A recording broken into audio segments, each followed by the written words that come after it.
May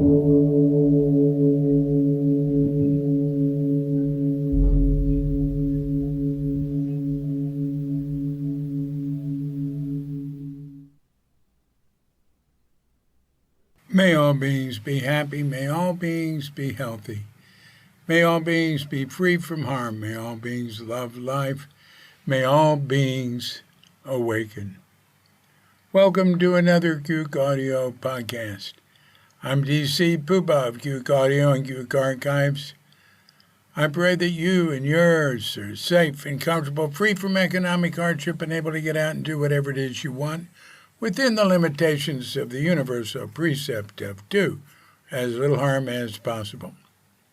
So today we're going to have another chapter or two or whatever of Thank You and Okay, an American Zen failure in Japan. We're going to start with Jakushin on the bottom. Let me see, what number is this? This is podcast number 11 for Thank You and Okay. And this will be called Chapter 18, starting with that. So, here we go with Jakushin on the bottom, Hogoji, May 7th, 1988. Being in a fresh setting, I basked in the rays of the all-important harmony of temple life. At times when I spoke to Norman, though, I was reminded that cultural conflict would be swinging its aggravating tail, and each additional day I was there, comparison, that lowly beast that prowls around the edge of pure experience, would be waiting to barge in and smell up the place. If I were not on guard, I could see that inevitably dissatisfaction would take root and grow. Before long, I was forced to find refuge in the practice of non-discrimination as best I could. This calls for not paying so much attention to the editorials between the ears.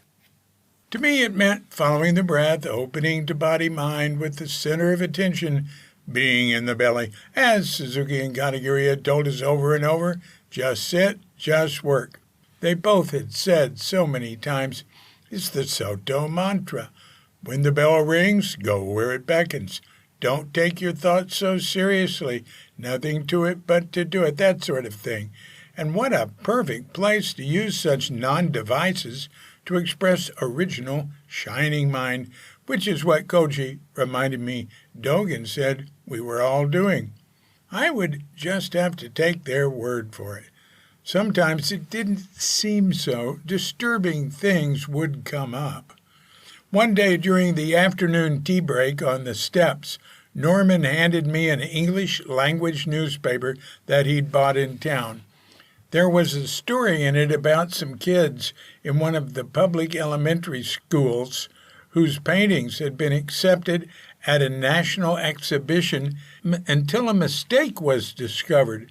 The mistake was that their school was a Korean school, and they were therefore not eligible to enter the contest, which was for Japanese children. These kids who were born in Japan, some of their grandparents were born in Japan. Norman spoke softly so that the others wouldn't hear.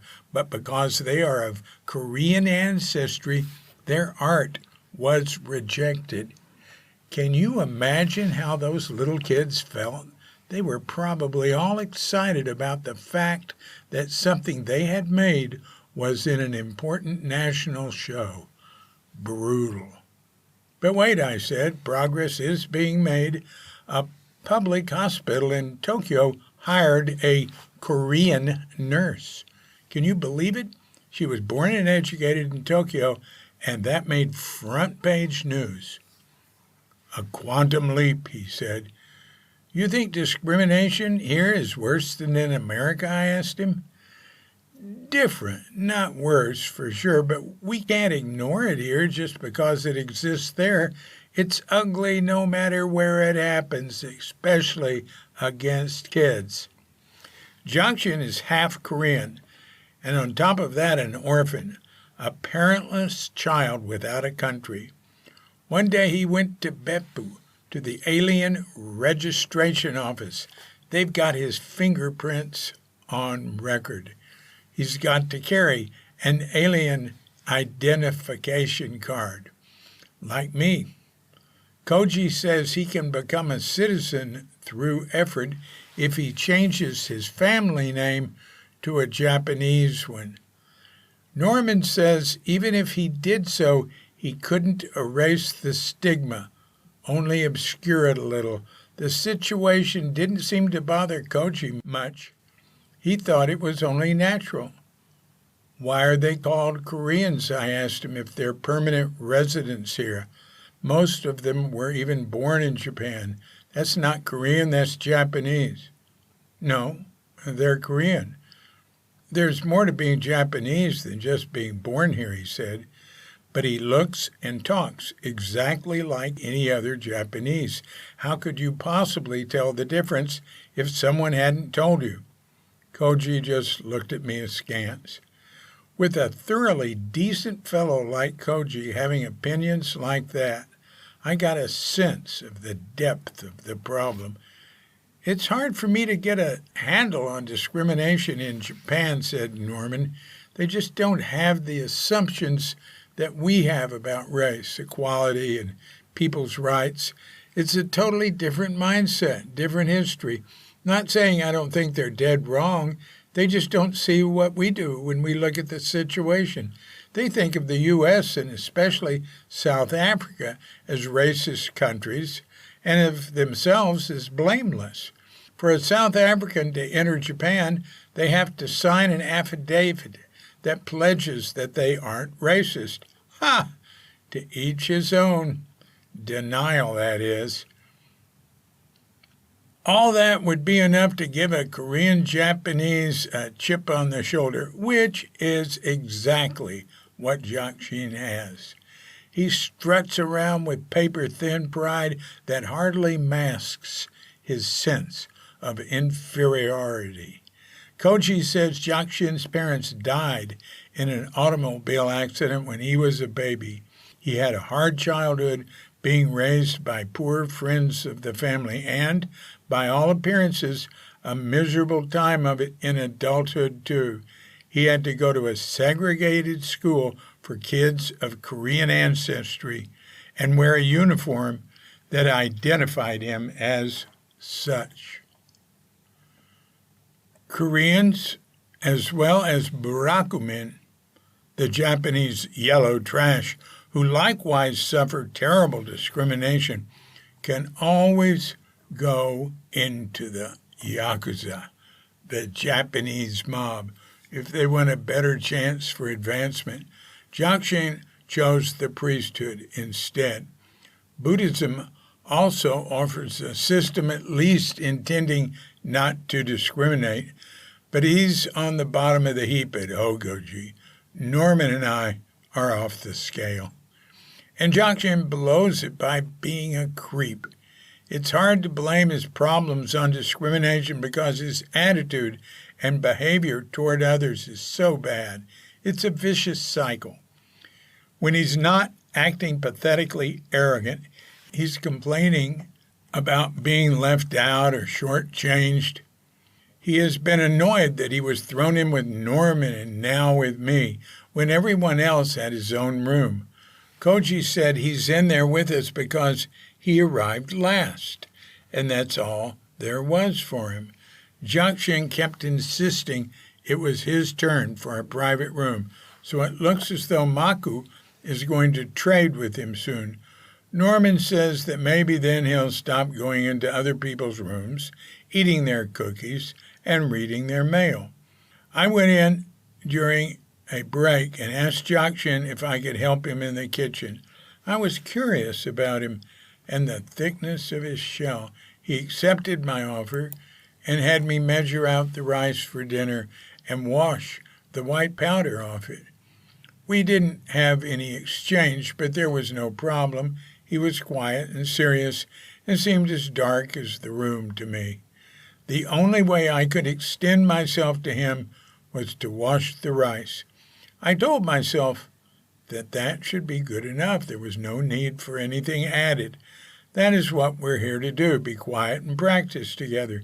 So I gave up my idea of being friendly, let him be himself, and washed the rice. It took me a moment to adjust. Koji told me that Jakushin's been told that this is his last chance. If he doesn't do well here, he'll be asked to go off to the temple he came from, which is too poor to support him. That puts him in a desperate position, because if he has to start all over at another training temple, then he'll lose his seniority, and that's all he's got. At most training temples, the new monks get kicked around terribly by their seniors. It's not something anyone would want to go through twice. Sometimes Norman and I decide we should put the poor guy out of his misery, and have devised various arsenic and old lace schemes. Poor Jakushin, it hurts me to think about him.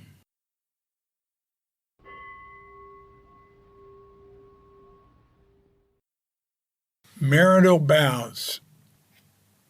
Maruyama, Osaka, December 23rd, 1988.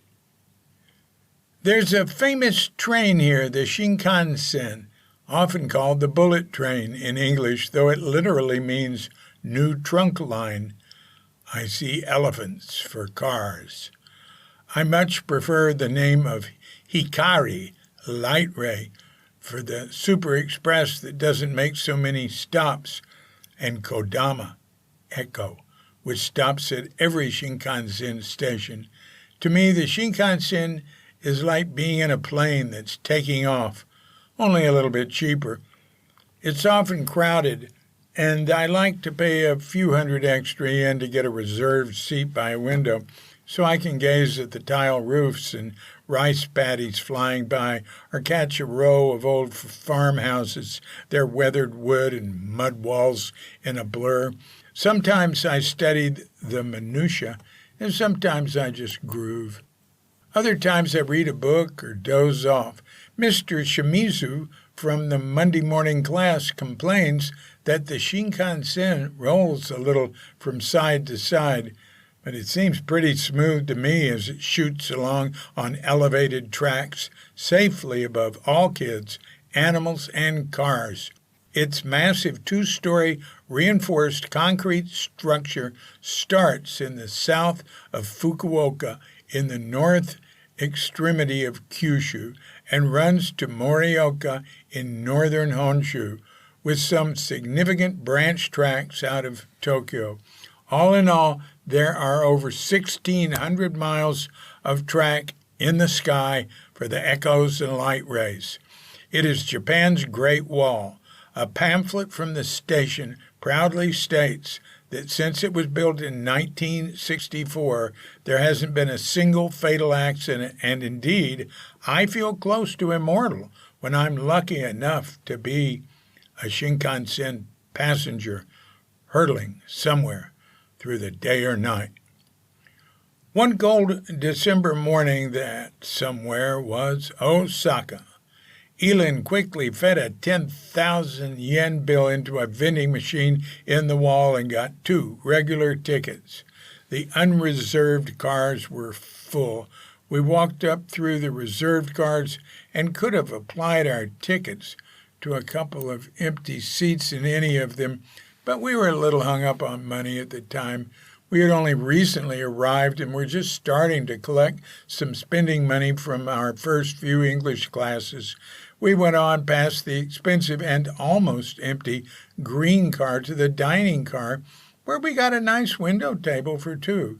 There we would remain for the hour of our travel and spend over $20 on orange juice, sweet rolls, and coffee, leisurely consumed.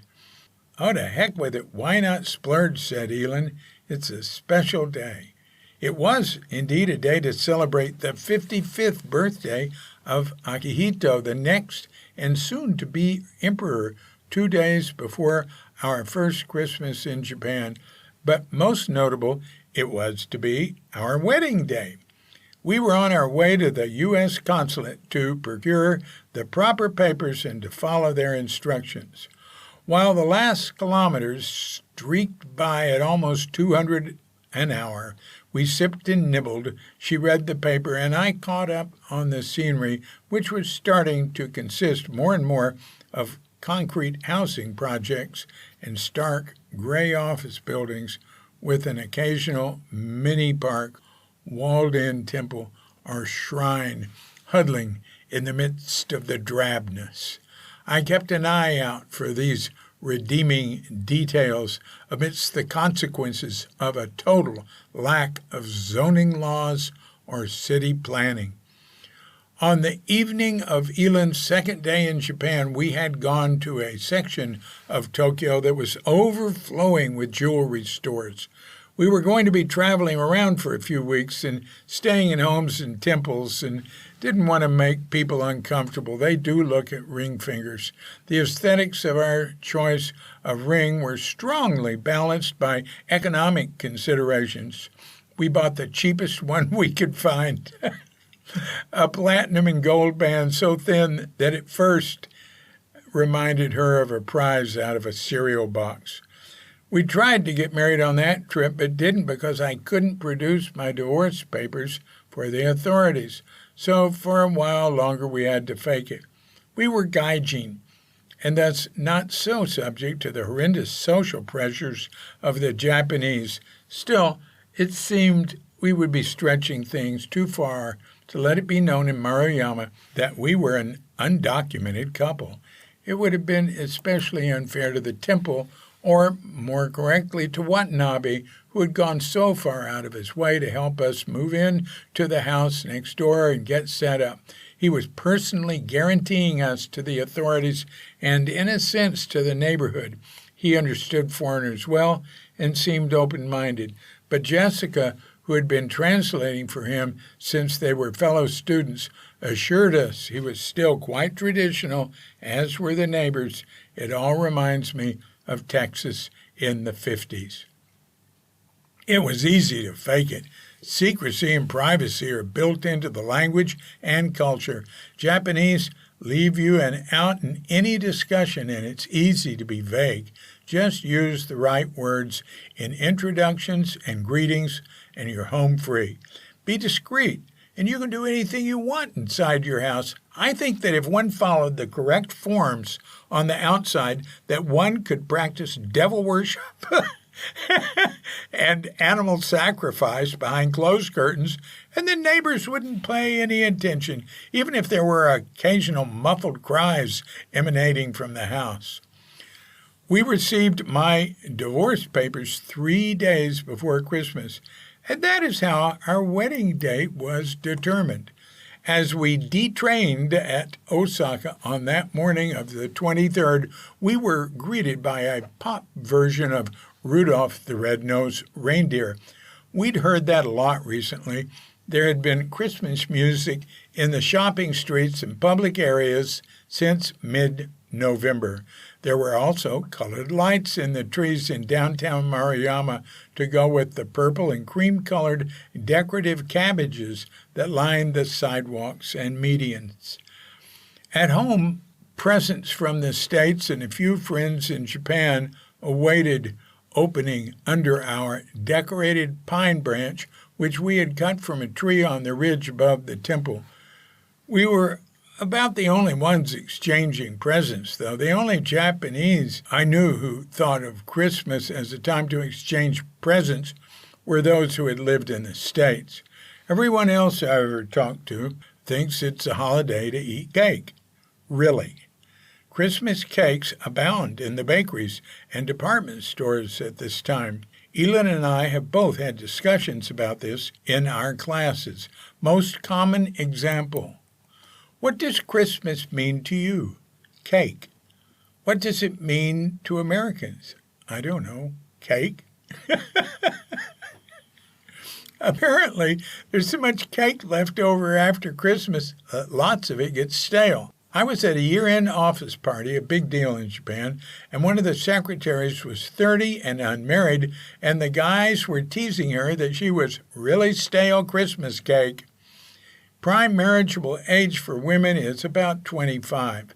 After the 25th of December, Christmas cakes are drastically discounted. They chided her for being on the shelf so long. She got hitched a year later to a friend. She said, "It was time for both of us to get married and we couldn't find anyone else, so we married each other." Waiting for a subway to take us from the Shinkansen station in Osaka, we were jolted from our Christmas Carol trance and reminded of the day's true purpose. There was a massive billboard on the wall opposite the tracks, a wedding dress advertisement. In the ad, a young Japanese lady was decked out in a fancy white gown with veil and train. Her smile told the story.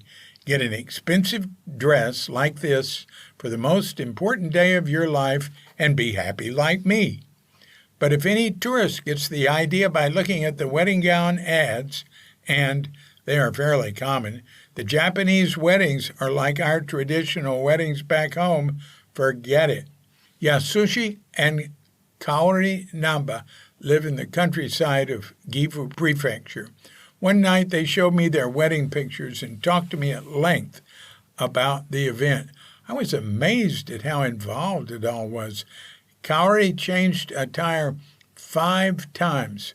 On the morning of her wedding, she walked from her house to his with her eyes cast down. She wore a blazing red kimono, heavy white pancake makeup, and traditional zore, thongs of woven silk and gold thread.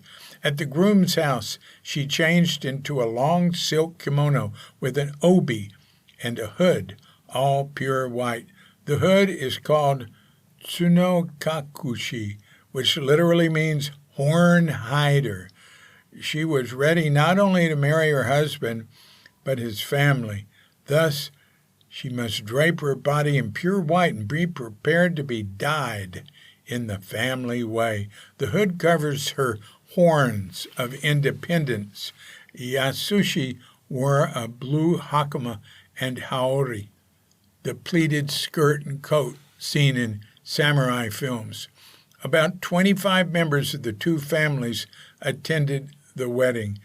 They could have walked a couple of 100 yards from his home up a wide gravel path beneath large cedars, some wrapped wonderfully with ritual rope around their trunks, up by the mountain creek to the old roughwood neighborhood jinja. But instead, they went to another town to a newer, larger concrete shrine to have their ancient animist wedding presided over by a Shinto priest. Afterwards, they went to the shrine's adjoining meeting and party hall, where their families joined with 100 friends and co-workers to celebrate the tryst with music, food, and drink. Esteemed citizens gave praise and blessings. Kaori appeared in a fancy multicolor kimono and obi with wig, fan, and heavy makeup. To cut the cake, she came out in a Western wedding dress. Yasushi wore a tuxedo. Their friends applauded. This gown, indeed her entire wardrobe, was rented and came with attendants who knew the proper way to put everything on. When they departed for their 10-day honeymoon, she wore a stylish dress with corsage, and he a new suit and tie. Before long, they were across the ocean, posing for photos at the Golden Gate Bridge in Disneyland. Yasushi was a used car salesman at the time, and Kaori had a job in a bank. He said there's no rule for how weddings are paid for, but that families frequently split the cost. They spent about $15,000 on the wedding and a little less for the honeymoon. Quite frugal, according to him. A major expense of that trip was omiyage, obligatory souvenirs to be distributed to friends and family. I asked him how many Japanese have weddings like his, and he said most everyone does, though the extravagance will vary. Some brides will model 3 different fancy kimonos. The Nambas love to talk about the high points of their lives and show me the photo trail. Now they have a cordial, peaceful relationship and haven't slept together in 5 years, since their 3rd child was born. In front of the Hanshin department store, Elin and I stood on a walkway overlooking a busy Osaka intersection and watched an amazing concentration of people going rapidly but peacefully to work. Almost all of them were slim and well-dressed. "Everyone looks like they're wearing new clothes," she said. She had a nice long green dress and a practical full-length overcoat, and I wore my best pants and shoes, camel hair coat, and a brown striped tie. It was the most dressed up we ever got. But as I surveyed the competition and compared, my grandmother's words came to mind. "Honey, you look like a ragamuffin." Elin and I were just starting to get friendly that day. We had been in a matter-of-fact mood, even a little irritated each other, well, her at me. Nothing bad, but not our best for sure. Our conversations had been stilted and collided clumsily. I found myself babbling nervously and facing responses like, "Well, what do you mean by that?" and a mildly disgusted, "Why are we getting married anyway?" We're not even getting along on our wedding day. At that point, we stopped the small talk so as not to give vent to our prenuptial jitters. One of these well-dressed people we were surrounded by, a dignified man who seemed to be in his 50s, came up to us and asked in English if we needed any assistance. We got to talking, and it turned out he was a judge. When he found out what day it was, he insisted on taking us to morning set, Western breakfast, at a comfortable nearby coffee shop. Aside from the diminutive porcelain cup of coffee in a saucer, what that establishment served was 1 scrambled egg, an almost raw piece of bacon, a tiny salad with mayo on it, and a slice of thick white bread toasted, buttered, and cut into 3 rectangular crustless strips. While I poured imitation milk from an inch-high stainless steel pitcher, drop by drop, watching the fluid designs, the judge told others in the coffee shop our good news. All were encouraging and wished us well. One old man laughed and exclaimed, "Jinsei no Hakaba!" The judge explained in his halting English that the old fellow was calling marriage life's graveyard. He said that the Japanese view toward the alternative is even gloomier, especially for women. A widow is a not yet dead person, and a spinster is unsold goods, or a widow who never went to a husband's house. He said that the incidence of young people living together before marriage is on the rise in Osaka, and that it was a common practice in ancient times. It was called inserting the foot, he said, winking. As he explained these terms, he drew the kanji quickly with his right index finger on his left palm. Later, Elin and I entered the taxi that would bring us to the consulate, and the judge's phrase, "inserting the foot," came to mind. We had indeed enjoyed a leisurely courtship. Most of the Japanese married couples I know came together much more quickly than I'm used to seeing. In my experience, almost all young Japanese are dying to get married. Otherwise, it seems they feel their lives will be empty and meaningless. When introducing themselves in a classroom setting, all my unmarried women students say, "I am not yet married," or "I want to get married and have children," or "I am marrying age." Marrying age in Maruyama is 24 or 25. It's totally predictable, and they don't court long. It seems like Some take the first guy who asks them or whom they ask, as was the case with one lady student of mine. One week a student will say, I am not married, and I'll ask, do you have a boyfriend? And she'll say, oh no, and giggle. And the next week she'll say, she's engaged. When did that happen? I'll ask and I'll get an answer back like, oh, we met last week. It's a whole different concept. I began to wonder how these couples come together so quickly. Etsko, the school teacher from MMC, Monday morning class, said in a class one day that she was 29 and ready to marry. She's bright, positive, and cute in a quirky way. And she's so informal. She's one of the few Japanese I know who has to be called, at least in English class, by her given name. I can't say first because with them it's second, as they use family names first. She said she would wait one more year before going the formal route in seeking a husband. Formal route, I asked.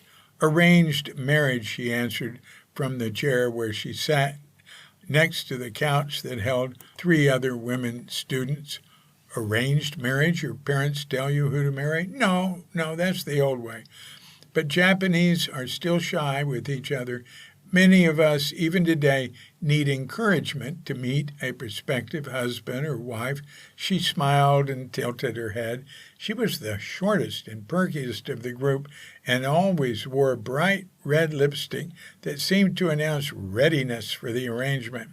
She said that the decision is that of the couple after they've met through introductions from family or friends. It's called omiai. Sometimes we do it ourselves through professional matchmakers, she said. Many people exchange questionnaires and photos before deciding who to meet. The families usually check up on each other, too. Our dear friends in Maruyama, the Hashimotos, met through omiai. It was his first try. She had done it many times. She said when she met him, the omiai turned into renai, a word for love. He was 28 and she was 24. She said, if I'd been a beauty, he wouldn't have married me. He doesn't like the so-called bijin, the beautiful woman. That's just your modesty, I said. No, she said, laughing. That's true. I didn't argue. I guess she's right from the point of view of the mass media. She's too short to be a model and pays little attention to her appearance. At the time, she was wearing some baggy wool pants. Her hair is always somewhat uneven since her husband cuts it. She is wise and accepts herself and doesn't seem to fret much about what other people think of her. Elin and I find her refreshingly honest and uninhibited, and Elin is always happy to have her to talk to when they get together. He was a high school English teacher then, and I was working for a company. Their nakodo, the middle person who brought them together, was Mr. Hashimoto's neighbor, a man of good position. The nakodo has a role in the ceremony and continues to be like a godfather to the couple throughout their lives. I was getting discouraged about omiai and asked my neighbor, who had cooked up this scheme with the nakodo, why I should meet this man she wanted to introduce me to. She said because we had graduated from the same university in the same department. Oh, really? I said, perplexed. First, we exchanged tsurigaki, fishing writing.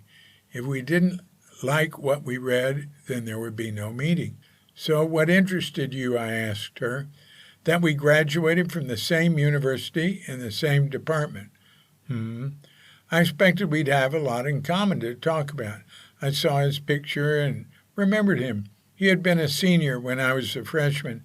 I thought he was studious, hardworking, modest, and truthful. I decided to meet him, and he was as nice as I expected, and we talked a lot. We left the neighbor's house after an hour or so.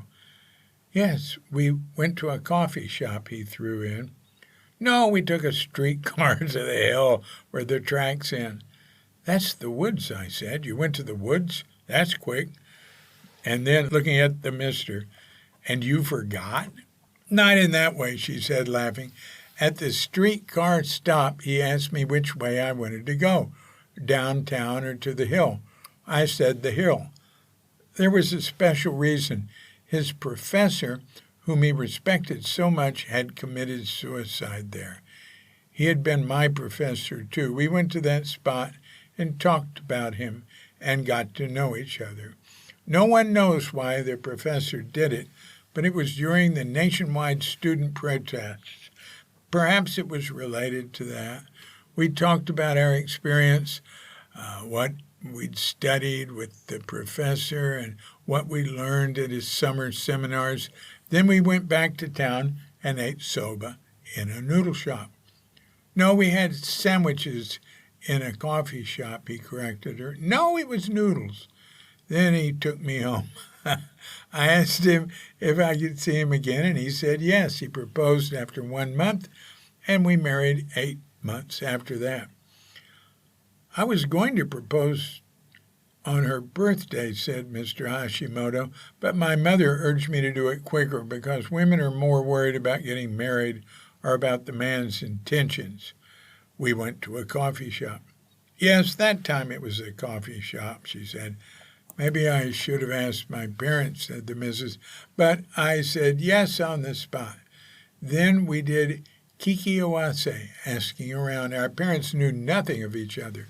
His family relied on their neighbor, the Nakodo, but my father had a car, and he and my mother thought it would be a good idea to bring my aunt and go to my prospective husband's village. They drove there and asked an old man the way to the Hashimoto house and inquired into the family's reputation. Later we found out the old man was my father-in-law-to-be. I don't know what they did once they found the house. Maybe they asked questions or some neighbors. I guess they already knew it wasn't a Korean or Barakumin neighborhood, which is the main thing parents worry about. So they just went through the motions. What was it, I asked? You passed the test, got your parents' permission, and made wedding plans? The mister spoke up. I had to give her no first. That's bridegroom's money. He gave it to the bride to help prepare the wedding, and if she backs out, she has to give double back, and if he backs out, she keeps it. How much was it? 30 man. That's 300,000 yen, $2,400 today. But half that back then.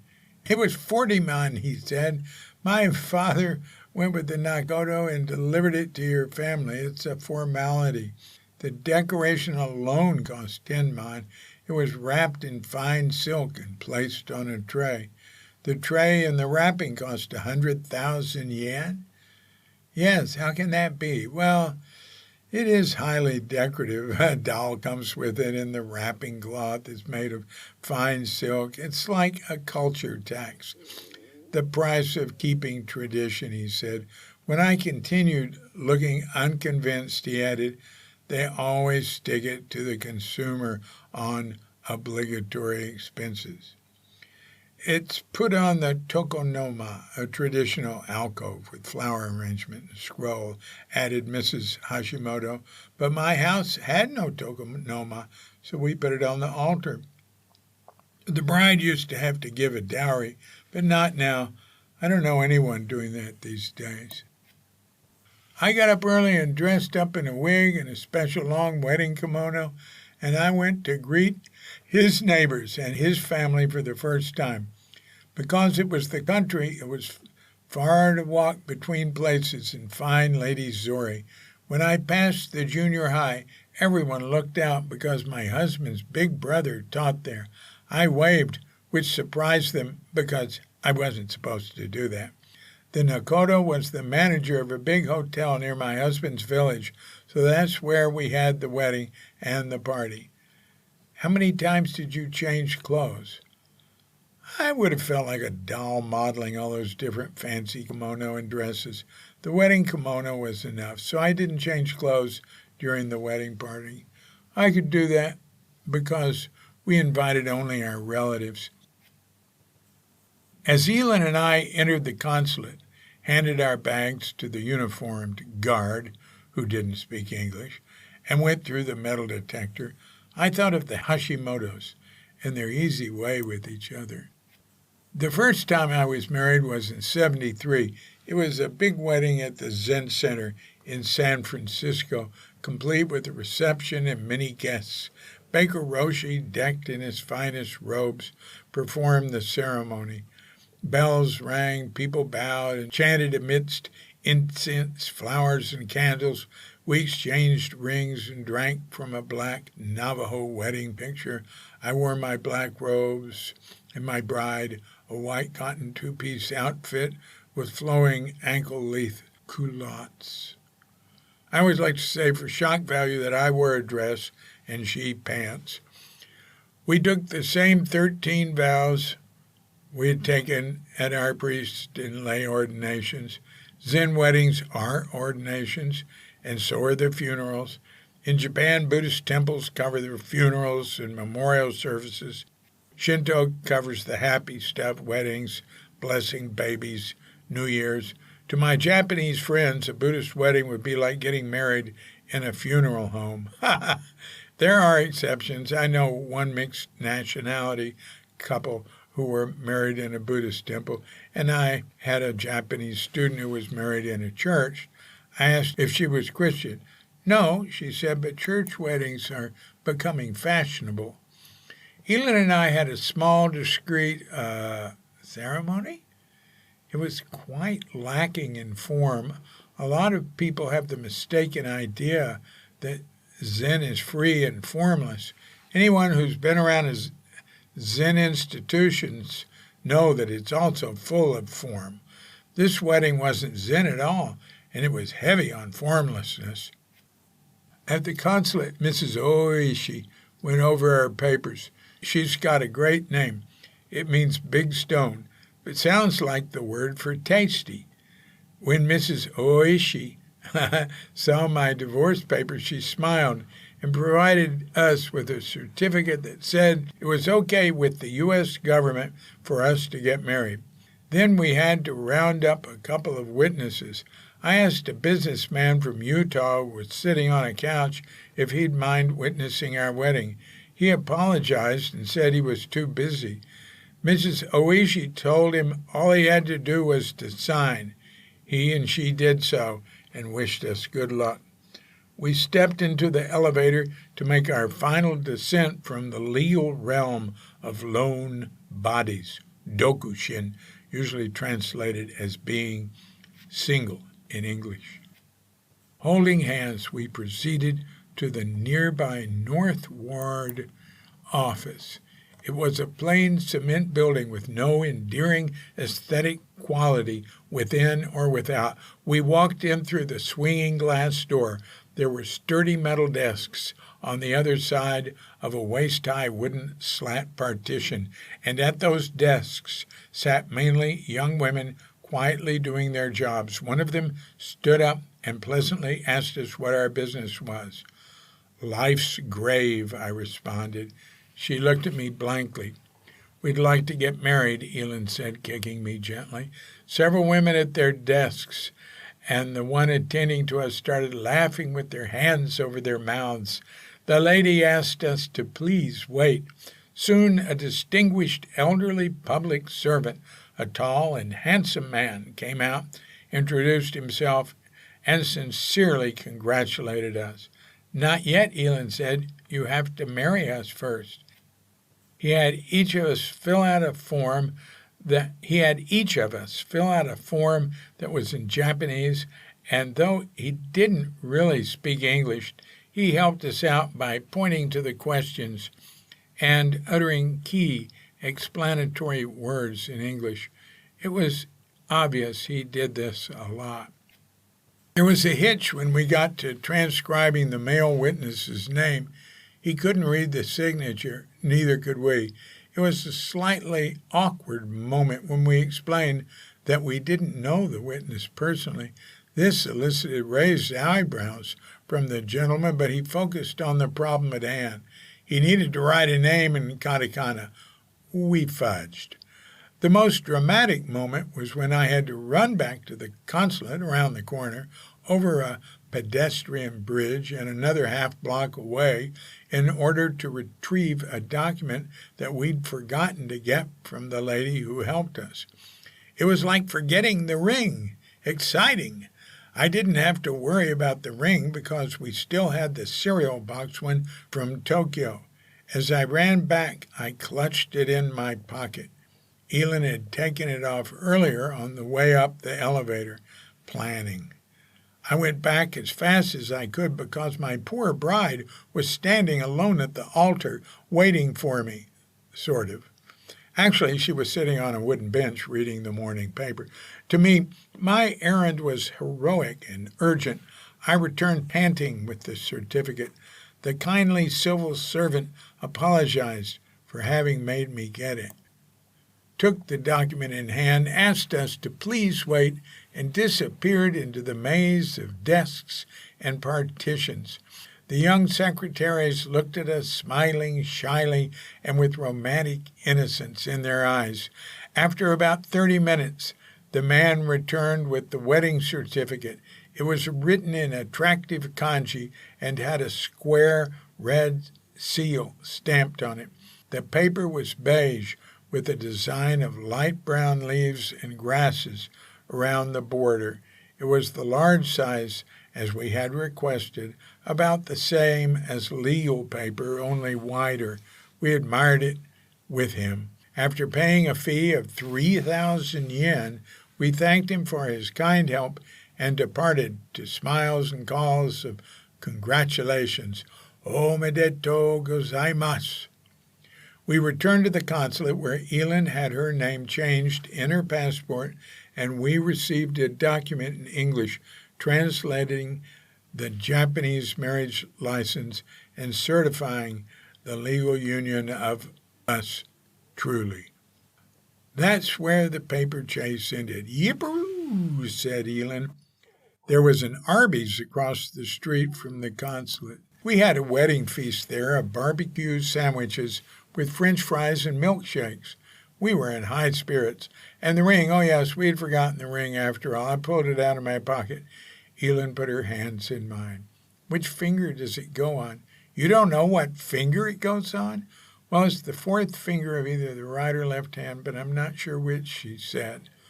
Reading my expression, she added, well, you know, I've never been the sort to study Bride magazine.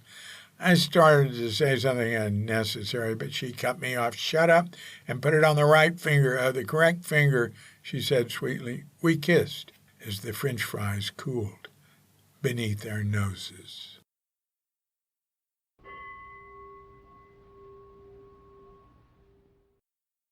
This has been a Cuke Audio podcast. I'm DC, Poobah of Cuke Audio and Cuke Archives, coming to you from sleepy Sanur with Doggett, Bandita, Feline Cuchita, and dear lovely Katrinka. And we're wishing you and yours and all of us a grand awakening.